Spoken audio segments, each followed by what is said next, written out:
ભરૂચની વાલિયા તાલુકા પંચાયતની સામાન્ય સભા મળી હતી। વિકાસના વિવિધ કામોને મંજૂરી અપાઈ હતી। તાલુકા વિકાસ અધિકારી સામે ઠપકા દરખાસ્ત થઈ હતી। વિકાસના કામો ન કર્યા હોવાના આક્ષેપ કરવામાં આવ્યા હતા। ભરૂચ જિલ્લાના વાલિયા તાલુકા પંચાયતના તાલુકા વિકાસ અધિકારી વિરુદ્ધ ઠપકા દરખાસ્ત પસાર કરવામાં આવતા વાલિયા પંથકમાં તેમજ જિલ્લામાં ખળભળાટ મચી જવા પામ્યો છે।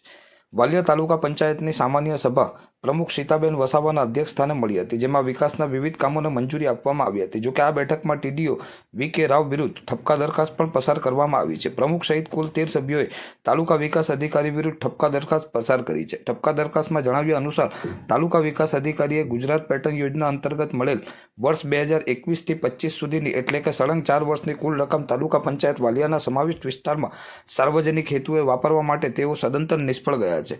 તાલુકાના વિકાસ વિસ્તારના રહેવાસીઓની સુખ સગવડ અને મૌખિકમાં આયોજન કરવા માટે તાલુકા વિકાસ અધિકારીને પ્રમુખ અને ઉપપ્રમુખ દ્વારા ધ્યાન દોરવામાં આવ્યું હતું। તેમ છતાં તાલુકા વિકાસ અધિકારીએ લોકોની સુખ સુવિધા સગવડ સલામતી આરોગ્ય અને શિક્ષણ તેમજ સામાજિક કલ્યાણની કોઈપણ યોજના અને પ્રોજેક્ટના અમલ કરવા તેમજ ઇરાદાપૂર્વક ટ્રાઇબલ વિસ્તારમાં લોકોને લાભાર્થીઓને વિવિધ લાભોથી વંચિત રાખવા માટેનું જ કાર્ય કર્યું હોવાના આક્ષેપ કરવામાં આવ્યા છે। આ ઠપકા દરખાસ્ત જિલ્લા વિકાસ અધિકારી ભરૂચને પણ મોકલવામાં આવી છે।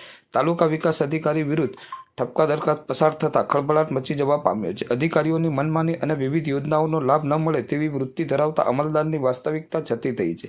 એક તરફ રાજ્ય અને કેન્દ્ર સરકાર દ્વારા વિવિધ યોજનાઓ અમલી બનાવવામાં આવી રહી છે, તો બીજી તરફ સ્થાનિક અમલદારોની બેજવાબદારીથી સ્થાનિકો લાભોથી વંચિત રાખવા પાછળનો શું ઉદ્દેશ?